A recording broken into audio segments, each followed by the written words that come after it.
And my guest today is Dr. Gleb Tsipursky. He's a cognitive psychologist. He will teach us a little bit about all of our cognitive distortions that I think is at the root cause of so many of the conflicts that we're dealing with today. In addition, he is the CEO of the Future of Work consultancy, Disaster Avoidance Experts, specializing in helping leaders adopt a hybrid model to work. All the work from home initiatives have resulted in people sort of fighting to stay home or employers demanding people go back to work. And maybe there's a hybrid in between. We'll talk a little bit about that.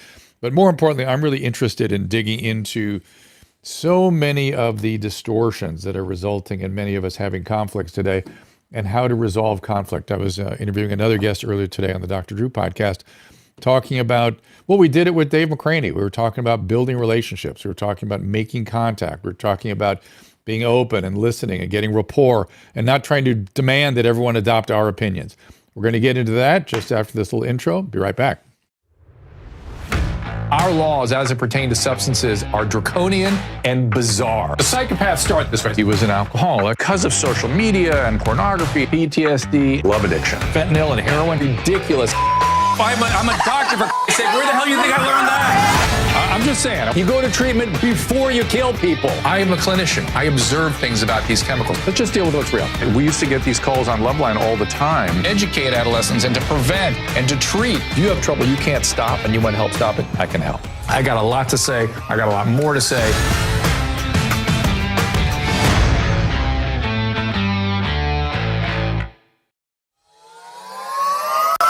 Hey, everyone, and welcome. We appreciate you being here. I was just looking at the restream, and somebody slapdash is saying had another seizure due to Wellbutrin. If you're having a medication-induced seizure, you should not be on said medication. Be sure to talk to your doctor about that. That is, anybody having any unpleasant side effects from their medications should be immediately fighting to get something that does work and doesn't cause unpleasant side effects. That's the way it goes. He's back again. Slap is saying, I was told if I don't have any withdrawal symptoms after 3 days from alcohol, don't need benzos. Oh, well, you're having alcohol withdrawal seizures, not Wellbutrin-related seizures. Let's see. That is not necessarily true because the peak for seizure from alcohol withdrawal is about day 3 to 5, and then there's another peak at 2 weeks. Most people don't continue them for those 2 weeks, but I certainly wouldn't be driving a car for at least 2 weeks. All right, so let's leave that be, and let's get on to the topic at hand. We're talking to Dr. Gleb Tsipursky. Let's put his new book up there, Caleb. The new book, let's see if we can get that up there, is called Leading Hybrid and Remote Teams.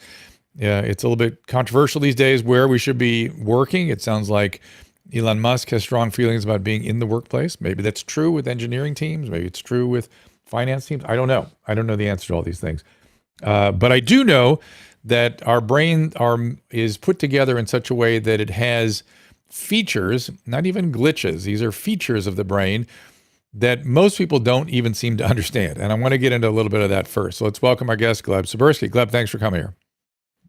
Thank you again for inviting me, Dr. Drew. And it's funny, you're mentioning David McCraney. He's a great person, one of my good friends. Actually wrote the foreword for my other book we talked about on your podcast earlier, The Blind Spots Between Us, How to Overcome Unconscious Cognitive Bias and Build Better Relationships. Great guy.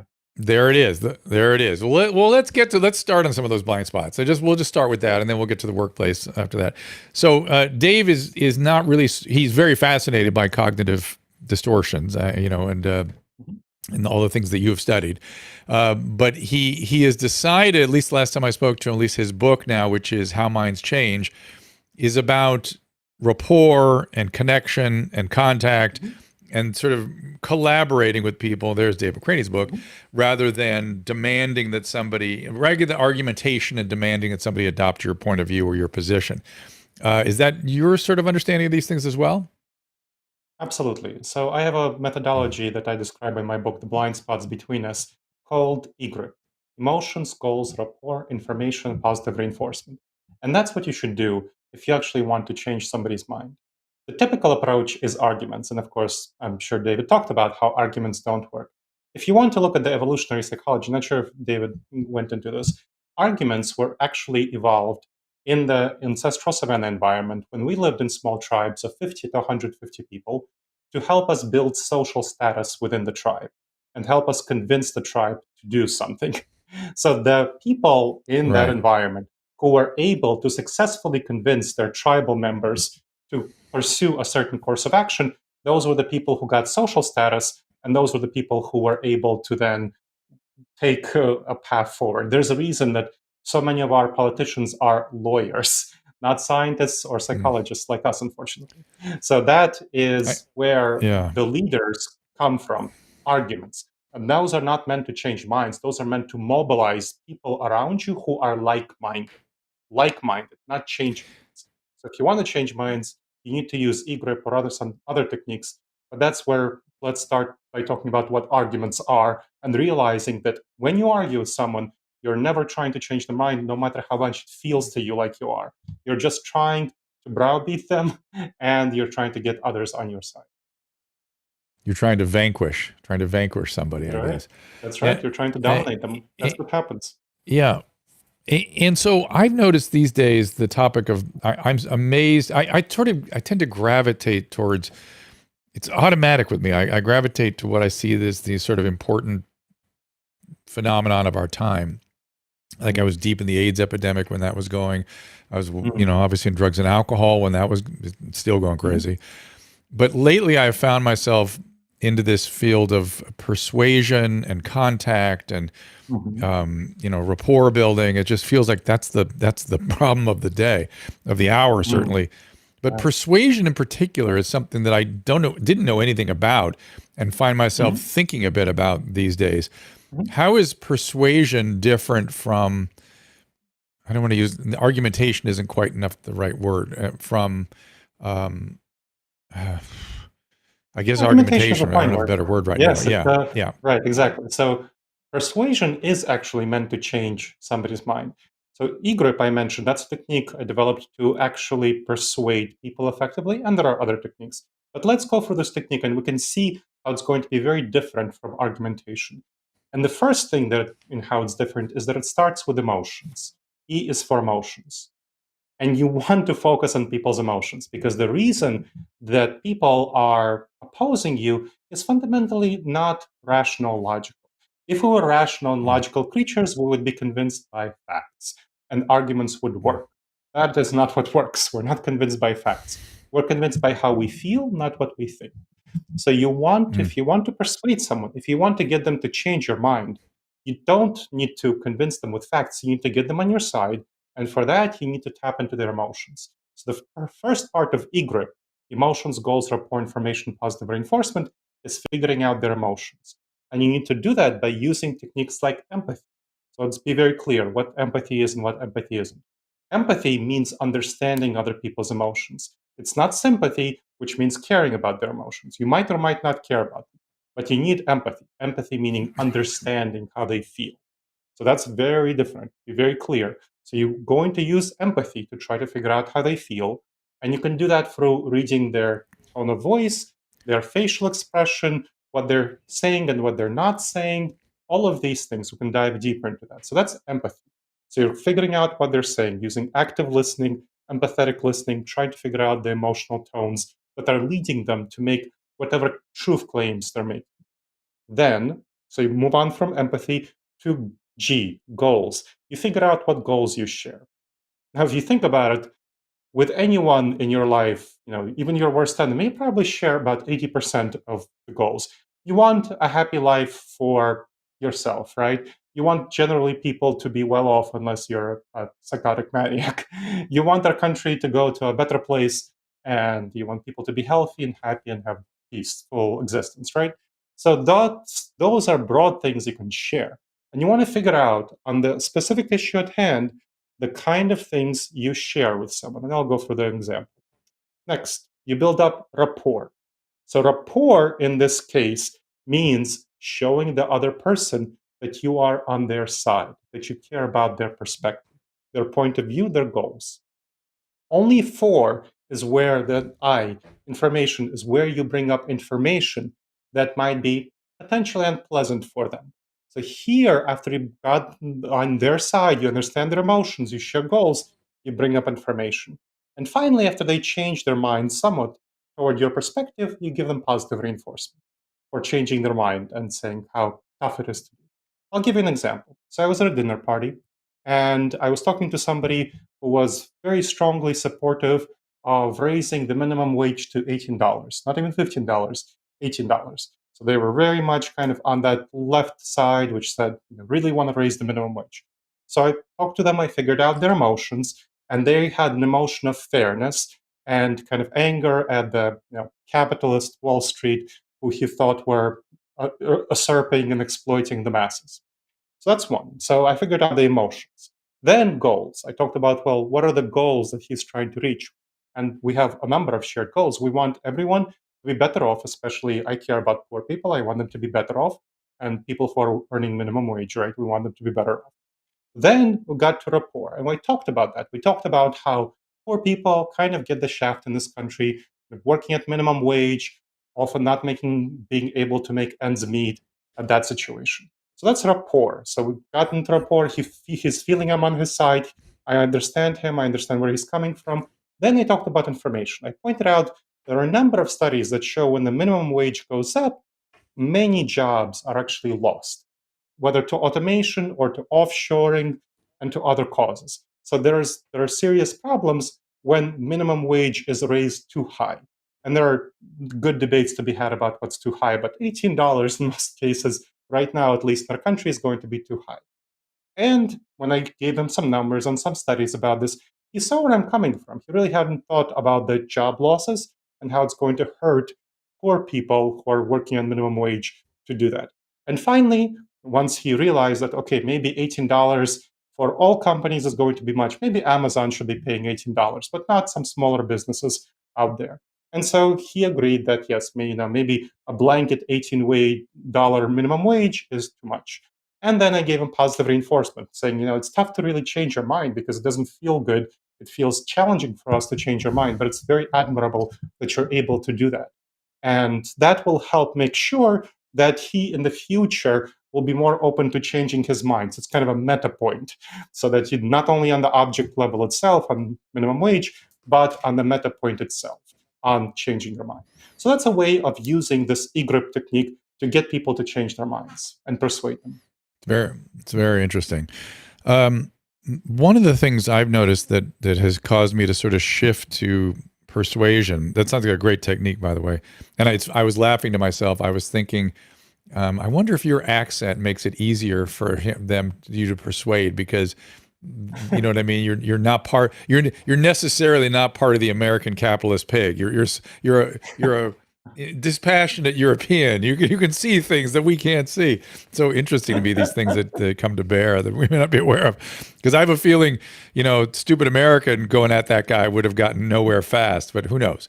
Maybe it depends on how you approach it. I think you might be mistaken in that, saying that kind of it's the stupid American. I mean, there's research showing that people with foreign accents are trusted less than people with mainstream American accents. So I don't think that the accent. But I think that where was that data from? Where did they collect that data? Was that just generally speaking, or were they look? Generally speaking, for no, Americans. but because I've noticed. But listen, I've noticed that to be true on TV. I've not found it to be true one-on-one. You see what I'm saying? It's different where people. I don't know why, but I've noticed this very vividly.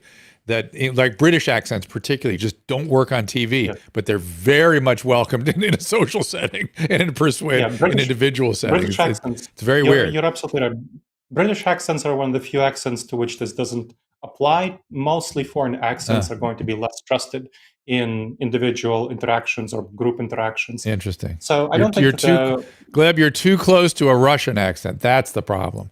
That's funny.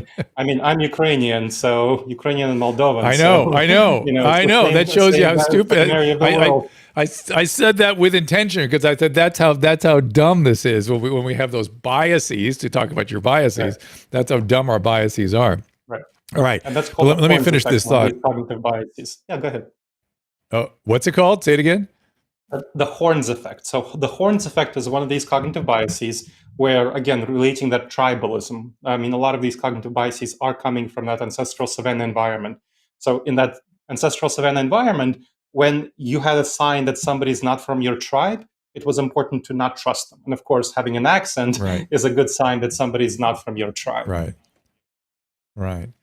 Ugh. And I think you and I have gone over the Robbers Cave study and all that kind of, there's all these famous social psychological studies out there that show how quickly humans get into these tribal positions. But we also quickly get into cooperative positions too, if we have a common goal and a common enemy. Mhm. And we have to kind of really keep that in mind and find those things. The fact that we're further splintering rather than looking for those opportunities is sort of disturbing, disappointing to me.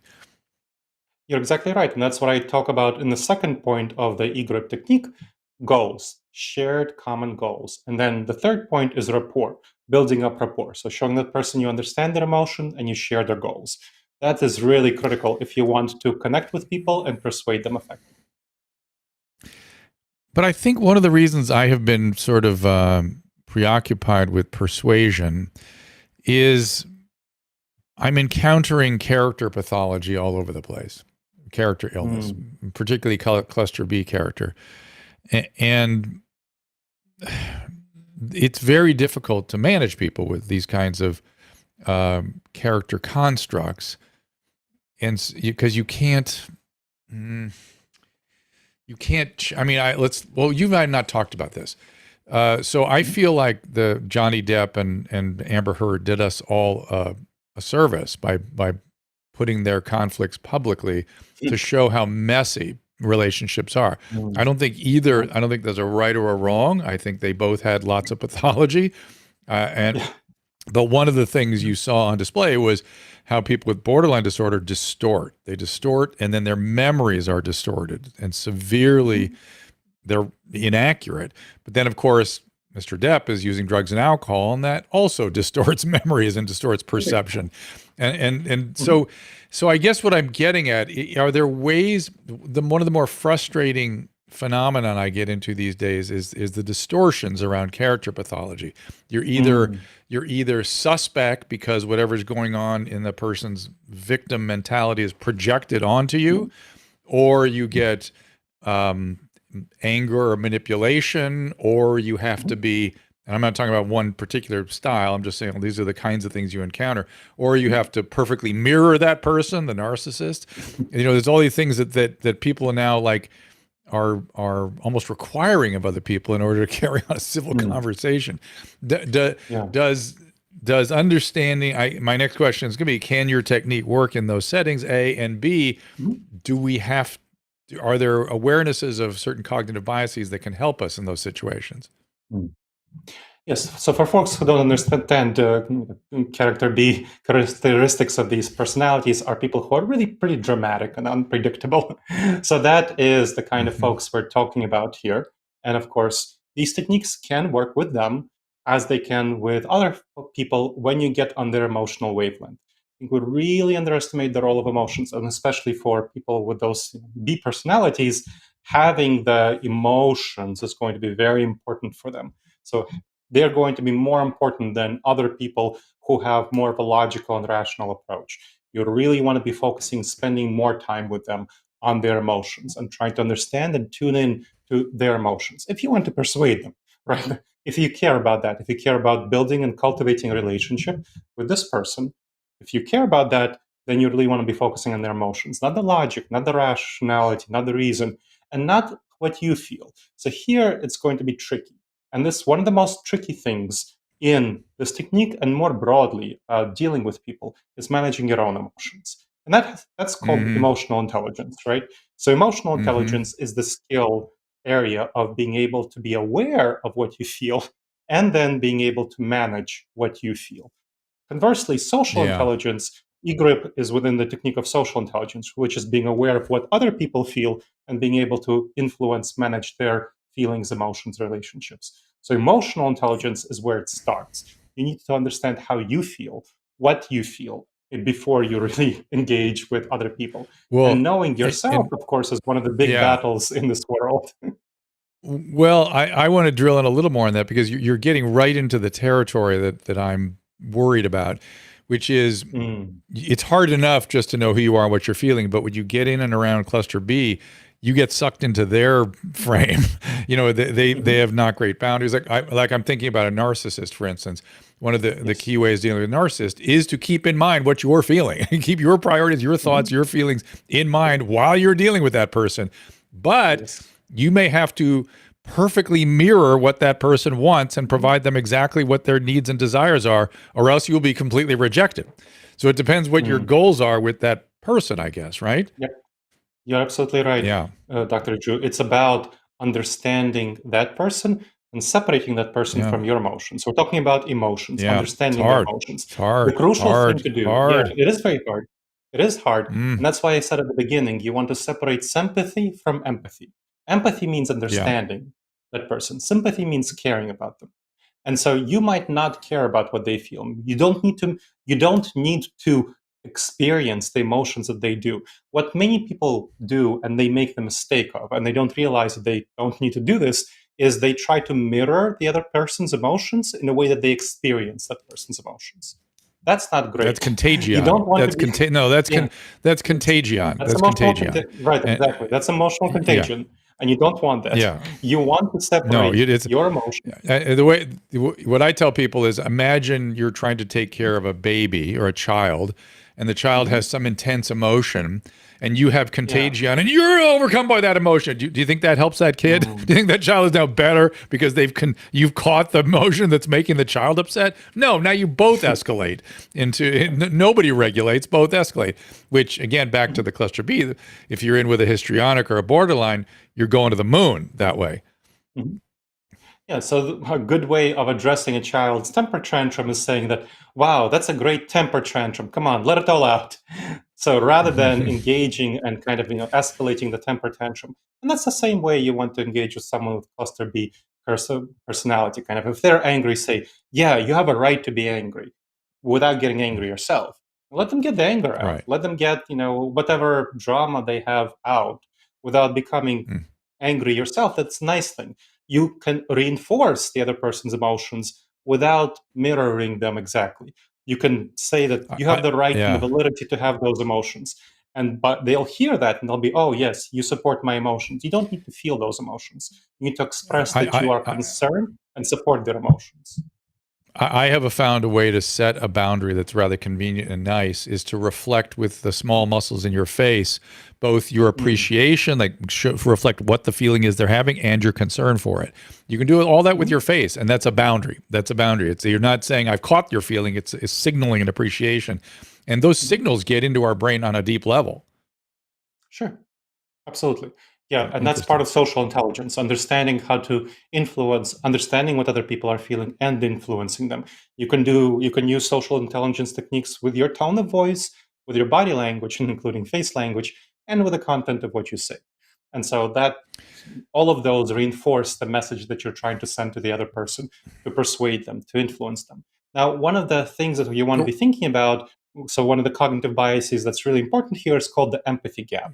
So the empathy gap, where we tend to greatly underestimate the importance of emotions in motivating other people and motivating ourselves. Mm, So that's the empathy mm, gap, underestimating other people's emotions and our own emotions. So it's pretty notorious nice. that there are really interesting studies done, including on ourselves. So when we think, and that's called the hot-cold empathy gap between us in a cold state and us in a hot state. So for example, when Mm, people are asked about various kinky sexual things that they're willing to do, when they're in a cold state, they're much less willing to do some kinky sexual activities than when they're in a hot aroused state. And that applies to all interesting. sorts of dangerous, risky, dramatic, escalating activities that people are much more willing to do in a hot state than they would predict that they're willing to do when they are in a cold, calm state. So that's something to really recognize, that our future selves can't be trusted if we are aroused. We need to put up barriers to prevent our future self, if we put ourselves in a aroused state, from acting in ways that we'll later regret. That is really interesting. It also makes me think about why people escalate into strange behaviors in a Mm. heated crowd. The crowd kind of brings Yep, on the hot state. mob Very mentality. It does. interesting.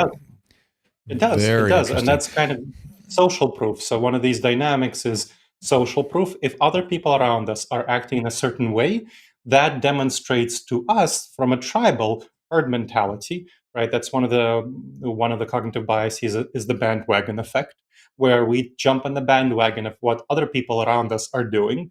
And if they're acting in a way that we might find weird if we weren't part of the crowd, when we're in the crowd and when we feel ourselves to be part of that tribe, we will tend to act in that way unless we deliberately pull out. And that's pretty hard to do.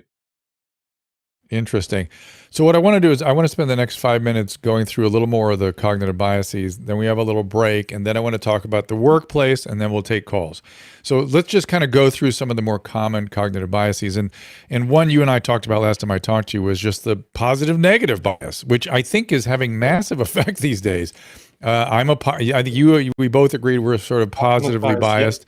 Your wife We're is both negatively optimists. biased. Yep. Dr. Yep. Fauci She's is negatively biased.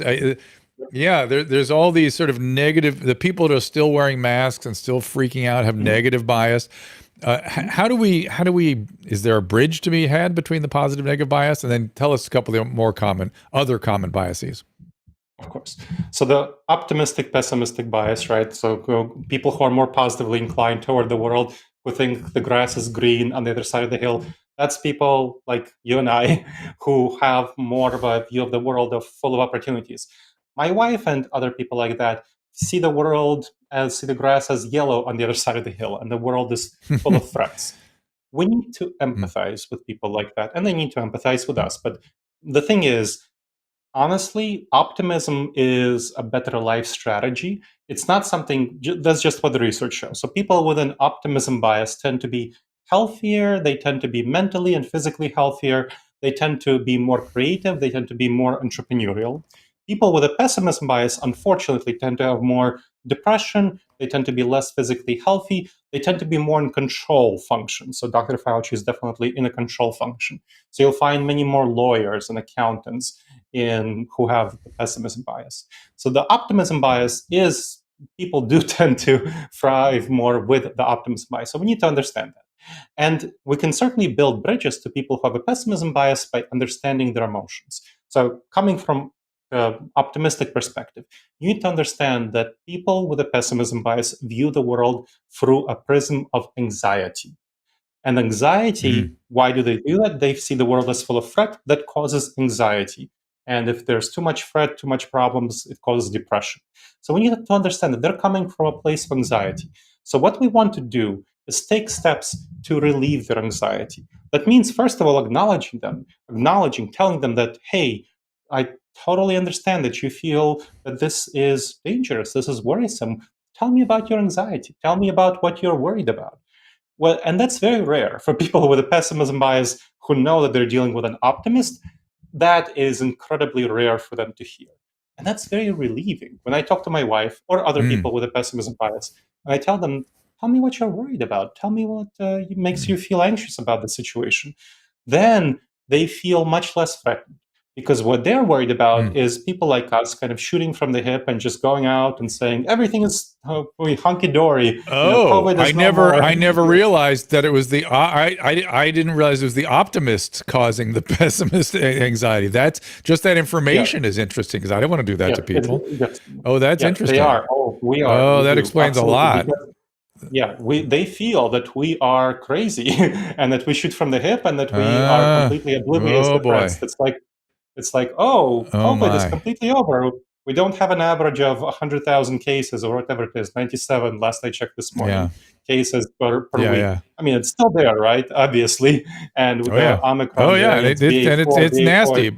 Yeah, it's nasty, but I want to get on with my life. You had COVID yourself, and that caused you some serious problems. I remember that. Exactly. Twice. Yep, twice, exactly. It's so that's good times. the problem, right? Yeah. So we need to realize that they have fears about what we will do. And if we listen to them, if we talk to them and say, what are your fears? What causes you anxiety? That will help them really understand and appreciate that, hey, we are more on their side. So sort of a little bit borrowing some of the e-grip techniques and talking about, okay, how can we relieve your anxieties? Sometimes we optimists don't realize what makes pessimists anxious. And if we realize that, hey, these are the things that make pessimists anxious, then Well, maybe we can if take it's steps to us, address if it's the these. optimist, I had no idea. So that's already a major insight for me. Right. So then we can figure out, okay, these are the Yeah. kind of worries, these pessimists think that, okay, these are the kinds of worries they have about what we'll do. So maybe we can tell them, Yeah. okay, I will make sure to not do these things. And then we can come to a win-win compromise in a situation Yeah. where pessimists would be otherwise just completely shutting the situation down and saying, no, don't have these Yeah. parties, don't get on with your life.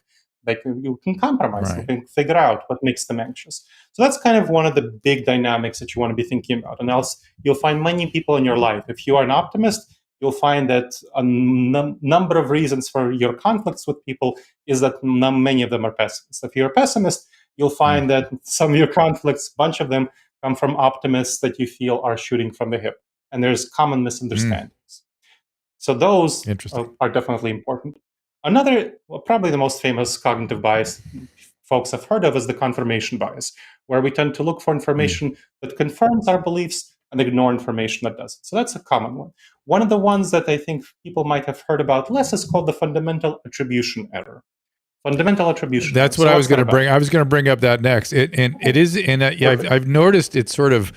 I'm not even. I feel like it's morphed a little bit. I remember. I know what you're going to tell us about the fundamental attribution error, and I would like you to do so. But I feel like it's just changed to an attribution error. People just assume what's going on in the contents of people's minds all the time. You know what I mean? That once they it's on social media and everywhere else. That's an evil person. That's a Nazi. That's a communist. That's whatever. These attributions are being way more bantered about than I've ever seen in my lifetime. Right, because it's easy to make attributions on social media, right? So the fundamental attribution Yeah. error, that's technical scientific name, if you look that up for individuals, where we know the contents of our mind. And so when we do something that might be controversial, we know that we're doing it for a good reason. We're the good guys, right? We have a good story about ourselves, about why we're doing it. When we see somebody else doing something, like cutting off stuff in the car, or making a controversial statement on social media, or doing something in the workplace that we think is dumb, then we attribute hostile intentions to them because we think that, well, how Yeah. can they do that? They must be crazy. So what's going on in their internal world? We attribute Yeah. their actions due to their internal personality and something that's wrong with them as individuals. Because why would they be acting like this otherwise? We don't have a glimpse into their world. Now, if we have extensive research showing that if you sit people down with one another, people across the political aisle, across various ideologies, religion, whatever, and when you have them talk to each other and they share about their life experiences and why they came to develop the values that they do, then you can bridge a lot of the divides. So that bridges a Mm-hmm. lot of divides when people come to understand each other's experiences and each other's thought processes, where they came from. And that brings down hostilities immensely. But in social media, of course, that's not what happens. Before social media, we used to know the people we interacted with much more personally. You go to a dinner party, you Mm-hmm. have some background Mm-hmm. with the people, of course, your neighbors, your friends, and so on. On social media, you have much less insight into the background of other people with whom you interact. So we tend to attribute more hostile intentions and actions and thought processes to these people. So this fundamental attribution error, that's for individuals. Ultimate attribution error is when we attribute these characteristics to larger groups. So groups, everyone who identifies as a communist, or anyone who identifies as someone on the alt-right, or whatever it is. We would tend to attribute Yeah. negative characteristics to that whole group, even Well, though they might not have I'd those never heard, characteristics. yeah, I'd never heard of the ultimate attribution error, but as you were talking, I was thinking to myself, yeah, I'm almost hearing these days attribution errors. In other words, it's not just that they're attributing, they're going, oh, another one of these, and you're just another one.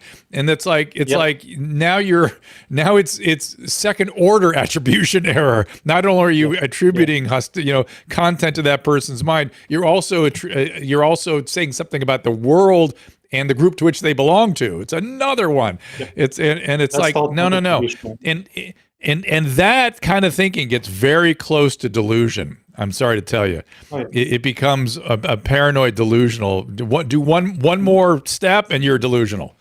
Everybody's a fascist. Everybody's a communist. Now you're there. Or mom's mom's plotting against me. Okay, now we're into delusion. There we go. That's weird. It's weird that that's been a weird thing these days. All right. Well, listen. Let me take a break, and when we get back, we're going to talk about workplace and your hybrid workplace recommendations, how to manage it, and then we'll take calls. All right. All right. Be Sounds right great. back after this. I think we have found the holy grail of skincare. Genucel has absolutely changed, certainly my skincare regimen. I like that vitamin C serum, the under eye creams, skin nourishing primer. Susan loves the eyelash enhancers, uses it on her eyebrows as well. Genucel has everything to make us both feel and look amazing. Best part, the quality of the products. Using pure ingredients like antioxidants, copper peptides, and a proprietary calendula flower base, Genucel knows how to formulate products to perfection without irritation. For Susan, she hates that annoying dry area under her nose during allergy season, like right here. She's tried everything, but no matter what, the skin is flaky and dry. Nothing seemed to help until she started using Genucel's Silky Smooth XV Moisturizer. It soaked right into the skin. She was hooked after one use and now loves all of their products as well. Every single product is developed by a pharmacist, making sure that all the ingredients are safe and effective. Right now, you can try Genucel's most popular collection of products and see what I'm talking about for yourself. Go to Genucel.com and enter code DREW for 10% off. That is GENUCEL.com, and the code is DREW. And welcome back. Appreciate you all being here. And those of you that have tried the Genucel products, please let us know what you think of it. Contact at drdrew.com. And if you have any trouble reaching them, again, contact. We feel very happy to be able to support their products. They're excellent. Caleb, you still using everything, and your wife using everything to satisfaction? Oh, yes, absolutely. I just used it before the show today. In fact, let's see, where am I? You can probably see that my skin is looking pretty amazing. I mean, look at Caleb. Well, smooth and it's, yeah. This is use the red out stuff. Editing podcast late at night. Oh yeah, it's doing great.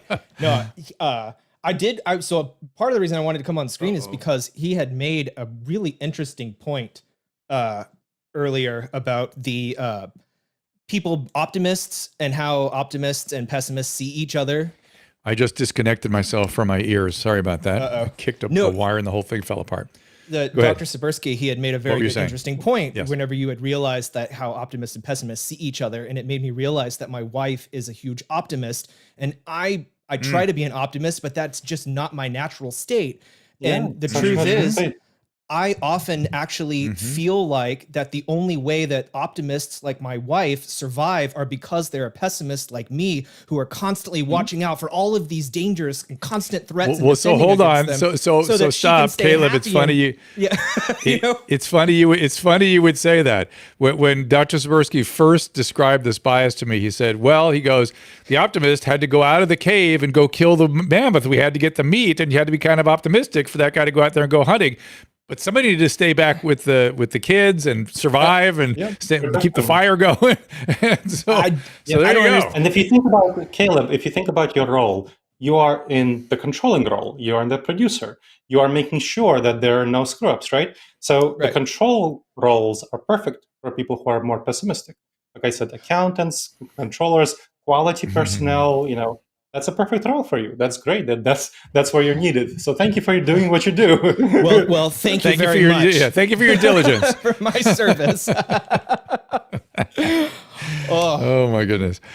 All right. So speaking of workplace, let's talk about hybrid workplace. Elon Musk has made some headlines lately for firing people that criticized him and telling everybody to get back to work and go to a pretend company where you can continue to pretend to work, I think is what he said, which is pretty funny. Yes. But what do you say about this new hybrid environment? Yeah, so what Elon Musk said is that remote workers are only pretending to work and phoning it in. And therefore, everyone has to come to work because it's important for everyone to be there and to be visible. So he's basically claiming that remote workers are not productive. When you look at the research on productivity, it's very clear that remote workers are more productive than in-person workers, of course, for those who can do their work remotely. Hard to imagine. No, it's not actually hard to imagine. Well, think about it. What happens with remote work? You don't have to do the commute, so you save yourself over an hour per day of, and especially if you are, let's say, in New York City, you save yourself over 2 hours per day and more, perhaps more. So that is something that remote workers, and what is a commute? It's unpaid labor. You have to do it to come to work. It's unpaid labor. So remote workers are working about half of the time of that commute, they are working. They spend that time working. So they don't work from 9 to 5. They work from 8:30 to 5:30. That's what typically happens with remote workers. They work longer days. We saw on average the transition in March 2020 that remote workers worked about 20 hours more per month. That's one. Second, they are more focused when they work. They have more unbroken stretches of time when they can focus on their tasks, and therefore they're not interrupted by coworkers, and so they are more productive because they're more focused. So overall, there was extensive research showing this from Harvard Business School, Society for Human Resources Services, Stanford University, showing that remote workers are more productive. And specifically, there was some recent research coming out from Stanford that showed that compared to May 2020, what the remote workers in May 2020 were about 5% more productive than comparable in-office workers. By May 2022, they were about 9% more productive. So almost twice as much higher productivity. Why is that? Well, because people learned how to work remotely better. And using some of the techniques in my book, I'll talk about that later, some of the techniques that they use. But people know how to work together better remotely. So Elon Musk is simply wrong. And I'm highly confident that Tesla engineers, software programmers, the people who he's claiming don't work, pretending to work, are more productive at home just because everyone is on average more productive at home. And of course, some people with kids and so on, distractions, are less productive at home. But on average, people are quite a bit more productive at home. Now, that's one. Second, what is he saying? He's saying that you need to come to work because I don't trust you. I don't trust you to work. You're only pretending to work. You're phoning it in. Now, what kind of a message is that? When you don't trust people, you're telling people, I don't trust you. I want to micromanage you. You need to be visible and I need to be looking over your shoulder at every minute. That is not a way to run a company. When you look at what makes people productive, people who are not the workers on the shop floor, of course, who need to be there, but people who are knowledge workers, the people who can work remotely, the software programmers at Tesla, the research and development people at Tesla, they are made effective and productive and innovative due to a combination of autonomy and flexibility. So autonomy and flexibility are strongly correlated with both innovation and productivity. People like to have autonomy over their work when they're working with their mind, when they're knowledge workers. They want to be autonomous, meaning where, how, and when they work. When you give them those things, they produce more ideas and they produce more output, more effort. So that is a big, big problem. Showing lack of trust is poison for a good culture. Now, not giving people autonomy is poison for innovation and creativity. So what will happen? The people who are more innovative and more creative can easily find jobs elsewhere. And we know that Amazon and other companies that are offering the much more flexibility are actually specifically recruiting Tesla workers right now using what Elon Musk is saying. And they will leave. And who will come to work? The people who are more conformist. Let's just be honest about that. Who are more conformist and who are less able to find a job elsewhere. So these are the people who will be remaining at Tesla. The people who are least able to find a job elsewhere, the people who are most conformist. Now, is that really aligned with Tesla's spirit? I mean, Tesla is making its money because it's innovative. It's innovation. The innovation is at the center of Tesla. But you'll have many less innovative people working at Tesla because they will be gone. And that's a phenomenon called evaporative cooling, where a certain type of people are leaving a place, they're evaporating from a place, and you have more of a concentration, like something becoming more salty because water is evaporating. You'll have more of a concentration of more conformist people who are working at Tesla. And that's not great for Tesla. And I know that there are a number of other companies, including high-tech manufacturers like Tesla, who are working for offering flexibility. So one of my clients is a high-tech manufacturing company called Applied Materials. And they gave me a testimonial, so I'm happy to talk about them. So Applied Materials is a Fortune 200 company that works in the semiconductor manufacturing industry. And so, again, high-tech manufacturing. People from Tesla can easily go and find work there. Again, high-tech manufacturing, similar environment. And that company provides them with a lot more flexibility. It provides, including fully remote work for people who can work fully remotely, or various flexible hybrid options from 1 day a week to a couple of days a week, whatever, depending on your team, depending on the kind of role that you are. So Applied Materials is one example. Another example is 3M, which is obviously, folks know hopefully what 3M is. Huge. I think it's a Fortune 50 company. So huge company. It has a trust-based culture. So trust-based culture meaning they trust you to work from wherever you are, however you are, as long as you accomplish your work. These are two high-tech manufacturing companies where people from Tesla can easily go to work. And we're not only talking about tech companies like Amazon. So there are a number of high-tech manufacturing companies that offer a flexible, trust-based culture. Now, why is Elon Musk pursuing this? He's falling into a cognitive bias called the illusion of control. So the illusion of control, that's a cognitive bias that's often characterizes people who are more authoritarian leaders who want to have control over their environment. He directly says this in his email to employees saying, you must be visible. I must be able to see you.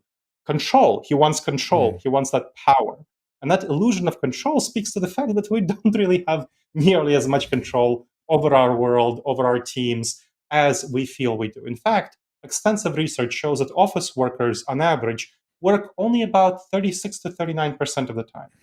36 to 39% of the time is how much people work when they're in the office. That is not great. So for people who want the illusion of control, like Musk, who found that illusion of control, the rest of the time people do things like chit-chatting with fellow workers about non-work topics, checking social media, shopping on Amazon, and even looking for other jobs, which I can guarantee to you a number of Tesla workers who are coming in right now are doing at this very moment. Well, but I don't disagree with anything you've said. You can't disagree with it. It's just that those are the facts. But I worry that two things get lost in the hybrid situation, and it's almost like I feel like we need to define the kinds of jobs that are done best or better, at least in these different models. In other words, you are not practicing medicine alone. You're going in. Period. End of story. You can't be a healthcare provider and not go in. It just doesn't even make sense. And the more sort of collaborative and interactive you are with your peers, the better the care, the more your knowledge base is enhanced. And I'm guessing there are other scientific endeavors in particular, say in a collective laboratory of biotech environment, or maybe in certain engineering environments, where it's really important to be constantly interacting with your peers. And there may be ways to do it, with some of those professions where you're primarily looking at a screen, like engineering or something, but not in a biotech. When you're in a lab, yelling across the bench to each other, that has to be in the bench and inside and now maybe you can go home and crunch the numbers, but you're probably doing that anyway already. So I worry that you're going to lose the community social cohesion of a workplace. You're not going to feel a part of something. So what about those two issues? Type of job and social community cohesion. Yeah. Let's talk about the exact job you talked about. And one of my clients is called the JEP Center for Health Research. You can look it up. It's a center for health research. It's a biotech center. And it moved to a home-centric model, meaning it's not even hybrid model. People most overwhelmingly work at home. They only come in for meetings and for some research that they can't do at home. But a lot of the current bio research can be done from home because it's using data science, using models. So the large majority of it actually can be done from home. And when you think about people in biotech, they tend to be more introverted. They tend to be more number crunchers, and they really like working from home. They're very comfortable, and they are very successful. So the JEP Center for Health Research moved to a home-centric model, and they're finding that they have a lot more productivity, a lot more innovative ideas, and they're getting more funding, they're getting more research done. They're overall way better off with a home-centric model. So we're not even talking about a hybrid model.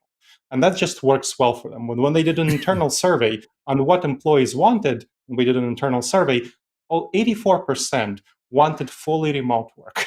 So this is what employees wanted, and this is what drives retention. Now, another one of my clients is called the Information Sciences Institute at the University of Southern California. Again, all of these gave me testimonials, which is why I'm talking about them. That's a 400 staff research institute where there's a focus on data. So it's engineering, data science of various forms, engineering of various forms, IT science, all of this sort of stuff. And a lot of them work fully remotely. They're very comfortable working fully remotely. And a bunch of them come in on hybrid schedule. I get it, but I feel like you're defining a particular job, which is IT and data, which doesn't surprise me. Better from home. So there's what I'm talking about. Yeah. Right, so I'm talking about so there must be. I'm sure there must be. Yeah, there must be other jobs. My point of being, other jobs that are not suitable for that, or not as good for it, or we got to sort of be more specific to the job. Okay, that's all I'm saying. Yeah, we're only talking about. There are about 50%. About 50% of all jobs in the United States are able to be done fully remotely from home, and that's the jobs that we're talking about. We're not talking about the jobs where you have to come in. Now, for the other part of your question about community, it's very important to do that, and there are effective techniques to build that. So there is a reason that there's 9% higher productivity now rather than 5%. And one of the techniques that I talk about a lot is called virtual coworking. What that means, it replaces the in-person co-working you do.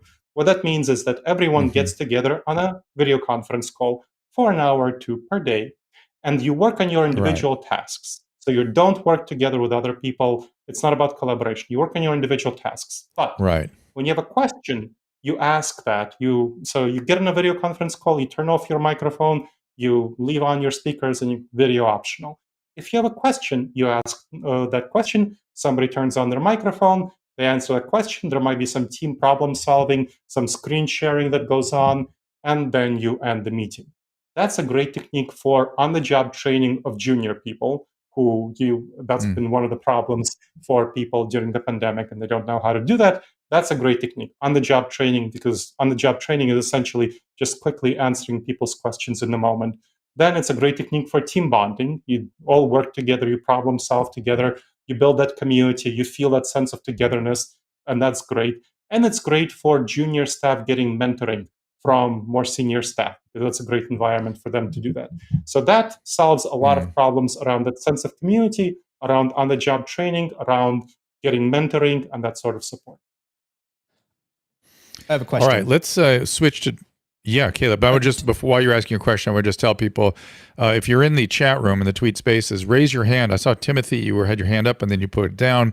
And I get notified that you're wanting to ask a question. If you do so, I will pull you up to the podium.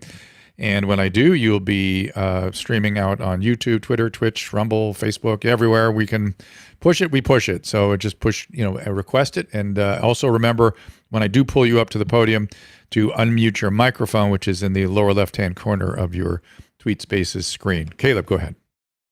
Do you think that workers should be paid more if they're working from home because the company isn't having to pay for office space and all the materials and equipment and upkeep? Like, it's reducing the company's cost. Should the employees be paid more, or should they be paid the same or less because they're getting more freedom, or how does that balance out?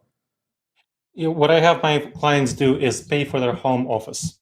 So their home office use, so if they need to get laptops, microphones, cameras, if they need to get some privacy screens, all of that, that is what they do, because they're not paying for that same space that they would in the office and all of the equipment that they do. So yes, paying for their home office is very appropriate, and it's very smart for companies, because obviously when you pay for the home office of your employees, that increases their productivity and their comfort and their innovation, their work-life balance, their physical and mental health. Ergonomic chairs, all of that sort of stuff, standing desks. Yep. So that's a great question, Caleb, and that's what you should do. So he wants us to Sorry, I didn't buy your equipment for you, Caleb. Is that where we're going? No, Is that you where we're did. heading? Actually, you did. Oh, did I? Yeah, Okay, yeah. good. All right, excellent. And it worked? The You and streaming Susan PC, working this the all mixer, out. everything. Oh yeah. Okay, good. That's all Susan. So thank her. Thanks, Susan. You guys, just so we're all clear, it's been Caleb and Susan, the brains behind this whole thing. I was just sitting at home being frustrated, and they thought first Caleb suggested it, and then Susan went along, and then I went along, and so thus we've continued doing this to this day. All right, let's bring up some people to the front here to speak. Josh, go ahead. Oh, hey, Dr. Drew. Hey. Sorry. On the Twitter Spaces versus the Clubhouse, there's a pretty bad delay, but that's the only difference I noticed between the two setups. Okay. I didn't hear you call on me. I just all of a sudden looked down and said your mic is muted, which meant I was on the stage. So Interesting. But so there's a little delay on Twitter Spaces versus Clubhouse. Okay. So my question is on projection, and I wanted to know how we know when we're projecting, because if we can catch ourselves doing it, it seems to present a lot of knowledge of the self, of our own selves. That's a great question. In relationship to another person, where we would have no knowledge otherwise. It's kind of like a cognitive distortion. Mm-hmm. It's kind of like a cognitive. It's definitely cognitive, but it's also psychological, like you were talking about cluster B. Mm-hmm. It's also part of these cluster B personality disorders. Mm-hmm. And I also wanted to say, I don't know if this has anything to do with it, but in racism and sexism, it looks like we might be projecting onto the out group, and we may not know that we're doing it at all. And I just wanted to know if you guys had any comment on that. Okay, thanks, Josh. I'll put you on hold here. I would even say I feel very strongly about what Josh brought up here, in that there's layers to it. And not only is it exactly what he's talking about, there's projection, it has psychological basis, and you have to bring it into consciousness. But there's also, I don't know if this bias has a name, but this is the one I've been personally working on very hard. And I'm just stunned at all the layers to it, which is just sort of ignorance. There's things that other people know vividly about their experience as Americans that I, as a privileged white person, just wasn't aware of. And that's the biggest complaint I'm hearing from people. And so that's why I made it a very serious effort. And just the scales fall from my eyes on a regular basis. Things, even very dear patient of mine sent me a book about Jim Crow in Southern California. And she's a dear friend, known her literally since I was in high school and taking care of her. She's a much older woman now. And I said, Jim Crow in Southern California, what are you talking about? She goes, here's the book, read it. And again, poofs, multiple scales falling from my eyes. Like, I had no idea. I feel so ignorant. I feel so dumb. But I'm used to it now. It happens all the time. So there's projection, and then there's ignorance. Are those cognitive distortions? Are there strategies for dealing with both? So one of them, there's a really important cognitive bias called the false consensus effect, where what we believe to be true, we also believe that other people who are like us in some ways believe to be true, who are close to us. So for example, your patient, it's intuitive for you to believe that you have the same beliefs, values, perceptions that people you like your patient, that you have the same perspectives and that you have the same life experiences. And we don't stop and think that other people might have different life experiences. So we have this false consensus effect, the idea that other people share our worldview, values, perspectives. So that's something to really watch out for. And the way to watch out for that is to really try to think about where that person is coming from with their life experience and what might have caused them to not share our life experience. It's essentially the old thing that your mom might have told you about putting yourself in another person's shoes, while remembering that in their shoes, you would have very different values. If you were brought up like they did, if you grew up in the South under Jim Crow, which a number of people who are Black have grown up, who are, of course, of the older generation, have grown up in that sort of environment, then the kind of concerns and perspectives you would have are very different. And it's important to respect that and see that the life experience of other people shapes their perspectives and their beliefs. And that's very valuable to work on. And that helps address that projection, knowing that all of us fall into that false consensus effect constantly. It's just who we are. It's inherent part of what we do. Then you will have much more reason to ask other people about their experiences, about asking them, how do you feel about this topic? So again, circling back to that E-group from the beginning, emotions, goals, rapport, information, positive reinforcement. You will focus on their emotions. You will try to understand how they feel about a topic. And that will help you get out of that false consensus effect, because like, oh, you feel differently about this topic than I do. Let me try to understand how you feel. Oh, you have different goals about this. Well, let me see what goals we share and what goals we don't. So when you understand those things, their emotions and their goals, then you will have a much deeper appreciation of where they're coming from. And that will help you address that false consensus effect. And that the but he also, project their beliefs on others. But Josh also asked a very provocative question, which is, how do you know when you're projecting? How do you raise your awareness of that? I don't know that anyone on their own can do it. You have to have somebody else reflect back to you, and you have to be willing to listen to that reflection, don't you? Yeah. Well, that's what I'm saying. So you want to ask somebody about what they feel and what their goals are. Got it. Right. That's the key. I see what you're saying. I'm sorry. I missed. Let me be explicit. It's dumb people like me miss the step you put in there. It's like you have to be willing to address your projections, be open to the possibility that you're projecting, and test reality by asking people what they're actually experiencing. You have to assume that you're projecting. You're right. You have to assume that you're projecting. Got it. Because that's just how we are as human beings. So again, you have to assume that you're projecting, and then you ask other people about how they feel and what their goals are, what they want to achieve. And then you disabuse of yourself of your projections and that false consensus. Hopefully, or at least reduce the amount of projection. Ivan, what's going on? G'day. Just a thought, I mean, and I'm not here to disrespect, but a few seconds ago, you kind of referred to yourself as a privileged white man. And I know it's based on history, but I think just that statement alone already puts you and other white people above others. And I just think it's about changing the narrative to be more inclusive of all cultures, all generations and walks of life. So I don't know if that lands, but it's just something that sort of came to me as a bit jarring. Well, so you're in Australia? I am, mate. Yep. Okay, so that is, I'm happy to adjust my language. I'm trying to, just get along, and I think that's how most people. I would either be referred to as dumb or ignorant, which is sort of the other way to do this, or just say, hey, I have had a life experience that just made me not as aware of things that I should have been aware of. That's all, which is privilege, right? Well, yeah, I mean, the fact that you are a leader in your field is a privilege because you've worked towards that. But that's I'm just referring to equality and how we've moved things along. And just look, it's just a brain thought that I wanted to bring up. I'm all for thoughts. Don't get me wrong. I dig it. What do you think? What should I say? Look, it's just out of context. It's hard to answer that question, but I think we just need to refer to situations in a way that is more inclusive, that's all. But back to what you guys were talking about earlier about workplace, and I've only just jumped on, so I might be sort of tripping over myself a little bit, but I run a number of companies here in Australia in different industries, and I think the most important thing is culture and how we value people.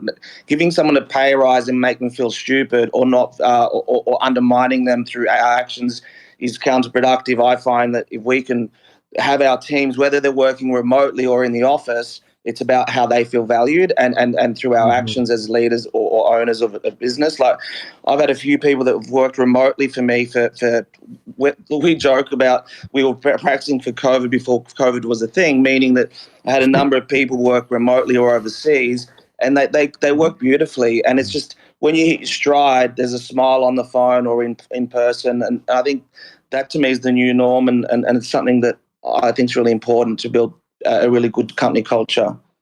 I talked to another consultant today who is fearful or concerned, fearful is too strong a word, concerned that people want to experience their whole being in the workplace rather than their work being in the workplace. You know what I mean? I don't know if you have any opinion about that, Ivan, but it's, you know, it's one thing to support people and their work and who they are and what they do and show them value and piece of the culture and, you know, collaborate with them. But is it important to have your total self experience in the workplace? You know what I'm saying? I think personally it's about understanding the human, the individual. Sometimes people want all in the office or home. Like I've had both, and the bulk of our workforce is a hybrid. And a lot of bigger organizations have to have structure, and you've got departments that cancel each other out, or governance that is really toxic, and there's HR that complicates fucking everything. If we simplify things into modules and see what works for the individual best, if they're delivering in spades, then fucking game on. Hear, hear. And I think that's a very important insight. That's a very important insight, that you want to customize to the person, you want to respect the person. And here, this goes directly against what Elon Musk is saying, which is not trusting people, which is saying they pretend to work and that they're phoning it in. That is the very opposite of what Ivan is saying, and I think that's very important. What Ivan is saying is... Thank you, Ivan. Appreciate you being here today. Appreciate it. Thank you, man. Cheers, man. Cheers. All right. I think that about, I'm looking at what people are up to here. If anybody else is interested in walking up to the podium, we are about the end of the program here. Go ahead. Yes, sir. How do you, so one of the reasons why I feel like my remote work situation, I'm in Alabama, Drew and Susan, they're over in California, and I'm producing everything remotely. And one of the reasons why I feel like that works so well is because they've built in ways to incentivize me so that the more that I work, then I have opportunities to actually get boosters and commissions and things for working with sponsors and all of that. So how can other companies build that in so that it's like I'm motivated to, I can spend time, I can take, you know, half a day off, spend time with my baby and my wife and all that. It's and really what, it's really a great, I like that you're bringing this up because I feel like this is sort of one of the new, it's bringing you as an entrepreneur on board by giving you skin in the game.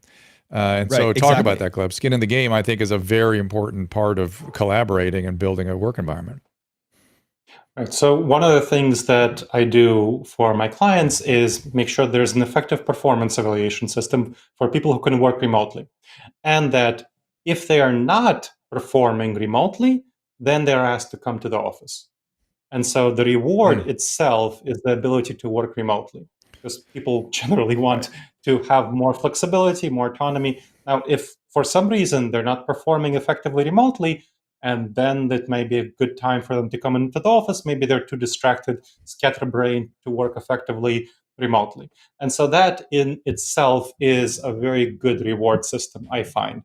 And it causes people to be motivated to work as effectively remotely as they can because they want to keep that privilege. In fact, if you look at surveys, working remotely is the number one privilege that people want right now. It's more important than things like healthcare. So that's interesting. I had no idea. I had no idea. People prefer remote work over the healthcare as a more important privilege, and they will choose a company that offers more flexibility than more healthcare. Wow. And is this all chronicled in the book? Yes. Yep. Leading hybrid and remote teams talks about all of that. Go ahead and flash it up there again, Caleb, while I bring in one more speaker here. It's PK. Where's his book? You can find that on Amazon, elsewhere. Leading hybrid and remote teams, physical and digital. Okay. And PK, you have to unmute your mic in the lower left-hand corner of your TweetSpaces screen, and then you can talk to us. There you are. Hello, everyone. Hey there. Hello, everyone. Yeah, I just joined the space very late. You guys are already winding up. I want to quickly ask this question. If one wants to secure any remote job, what are the steps? And where can one search for those remote jobs? Thank you. Okay, I'm not sure I caught the question that you were saying. Are there strategies for you? Asked about strategies for securing remote jobs. So what you want to do for securing a remote job, is making sure that you can demonstrate that you can work well remotely, and that means showing that you have initiative and showing that you have productivity.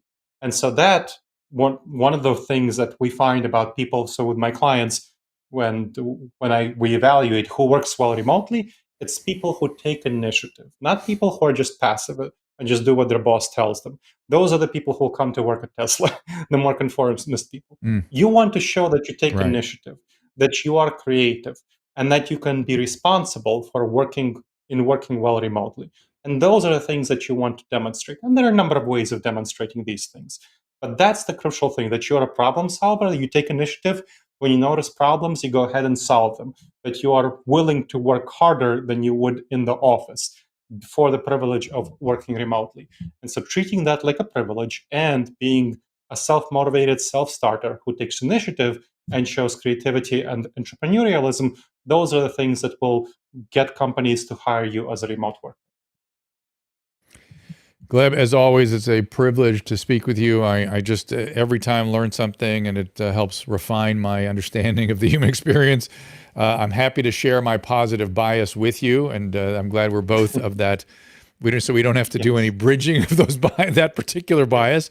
I think as it turns to my bias in the workplace, again, your own experience might color how you feel about working from home. I feel like workplace environments are very activating and inspiring. And I personally, I would want a lot, I'd want to be in the workplace, and I would feel bad about people that weren't there, that, that wanted to stay at home, that I wish were part of the collaboration in real time and in a, in-person, in-flesh environment. But again, we all have these biases and we all have these preferences, and that's what makes a ball game, right? We find places we want to work that suit our biases and our preferences. And the fact that I think the really important thing that people should take, if they have strong feelings about this one way or another, the one thing they should take away is there's not a good way and a bad way to solve this problem. There are good ways to do both, and that people clearly want both. And I had no idea what a priority it was for people, which to me is, again, another eye-opening thing, which is that we have, if that's more important than healthcare, we need to provide that for people if that's really that important to them. And it'll be interesting to see how it works out. And it will change how we build. Yeah, go ahead. I want to disagree with you. There are bad ways of solving it, and Elon Musk is solving it in a bad way. Not trusting people. But think about it. If we empathize with him, he has sort of Asperger's, and that's that is his style, and he's been very successful with that style. And I personally would probably respond to that kind of a leadership. I would, I'd dig in, and that's just me, right? And a lot of people would bristle against it and hate it, and they shouldn't be there. And so he is, what do you call it? He's saltifying. He's evaporating. He's creating too much salt. Evaporative cooling. Evaporative cooling, right? So he's evaporative cooling. Right. People who'll be left at Tesla will be more conformist and less innovative and creative. And so that will definitely maybe that's what he wants. Maybe, exactly. Or maybe he'll have a separate workforce for the creative side at home. I don't know. That's up to him. But I always I always worry about thinking about these things in terms of good and bad. There may be better and best. There may be, maybe better ways to do it. I get that. But people, we're all so very, I don't want to say different, because we're all kind of the same too, but to think about each of our experiences, and good or bad, I think it just sort of limits the human experience a little bit. It's just we're just sort of different, and there may be better ways to do it. You may want to rethink what you're doing, but maybe you can adjust course along the way. You'll learn something, and you'll do something much, much better. Who knows? I don't know. I think that's right. You'll adjust course. I mean, I think generally telling people that you don't trust them is not going to work for the vast majority of people. So, I think we can agree on that. Fair enough. Well, Gleb Tsipursky, again, thank you as always for joining me and spending time with me. You can find some more of Gleb's podcast with me. There are at least 2 other ones, drdrew.com if you look for him at the Dr. Drew podcast. And we'll bring you back one of your next, certainly there'll be another book, and we'll get you back for that. But probably before then, too, we'll get you into sort of answer questions. And we'll I would love to do a more comprehensive cognitive distortion talk one day, where we just do the that'd be map wonderful. of cognitive distortions. That'd be very interesting. yeah, that'd be fun. I once saw a table of cognitive distortions, and I was really surprised how many there actually are, and we should be kind of aware of them. So, all right, Gleb, thank you so much. Appreciate you being here. Thank you so much, Drew. I appreciate you inviting me. You got it. That is Dr. Gleb Tsipursky. You saw the book. You saw the website. Again, disaster. Wait, put that up there again, Caleb. Disaster website. There it is. DisasterAvoidanceExperts.com. Caleb? That's right. Yeah. DisasterAvoidanceExperts.com. Yeah. There you go.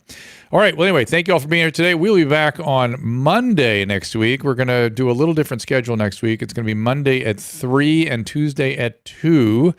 And then Susan and I have to make our way to Austin for a little after dark visit. That's going to be an interesting experience, as always. I miss those guys. And the guys, they're busily working away there in Austin doing their thing. And we love joining them. And we will be there. So look forward to that. That's Dr. Drew After Dark. If you guys are fans of that show, we appreciate your support. Let me just look at the restream before I sign off here. Yeah, thank you, Jeans. Bye, Hitler. You guys are touching a lot of things through the fence. All right. I think that is that. And we, again, appreciate you all being here. And we will see you on Monday, 3 o'clock Pacific time. See you then. Thank you, Caleb. Thank you, Susan. And we'll see you then. Ask Dr. Drew is produced by Caleb Nation and Susan Pinsky. As a reminder, the discussions here are not a substitute for medical care, diagnosis, or treatment. This show is intended for educational and informational purposes only. I am a licensed physician, but I am not a replacement for your personal doctor, and I am not practicing medicine here. Always remember that our understanding of medicine and science is constantly evolving. Though my opinion is based on the information that is available to me today, some of the contents of this show could be outdated in the future. Be sure to check with trusted resources in case any of the information has been updated since this was published. If you or someone you know is in immediate danger, don't call me, call 911.